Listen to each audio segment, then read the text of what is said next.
পাঁচ বিবিতে চায়না দুয়ারি জাল জব্দ। মোহাম্মদ মফিজুল ইসলাম, জয়পুরহাট জেলা প্রতিনিধি। রিপোর্টে দেখুন বিস্তারিত।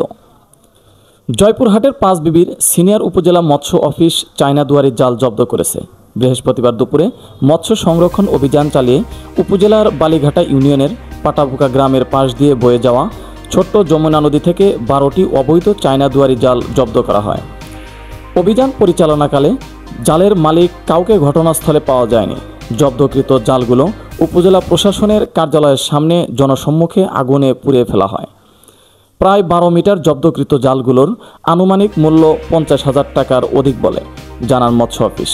মৎস্য সংরক্ষণ অভিযানে নেতৃত্ব দেন পাঁচ বিবি সিনিয়র উপজেলা মৎস্য কর্মকর্তা মোসাম্মদ মাহমুদা খাতুন পপি। অভিযানে পুলিশ নিরাপত্তা দেন থানার সিনিয়র এসআই মোহাম্মদ আবদুল্লাহ আল মাসুম ও মৎস্য অফিসের অফিস সহকারী মোহাম্মদ মাহমুদুল হাসান। মৎস্য কর্মকর্তা মাহমুদা খাতুন পপি বলেন, মৎস্য সংরক্ষণ অভিযানের অংশ হিসেবে অবৈধ চায়না দুয়ারি জাল দিয়ে অবৈধভাবে মাছ শিকারের অপরাধে জালগুলো জব্দ করে আগুন ধরিয়ে দেওয়া হয়।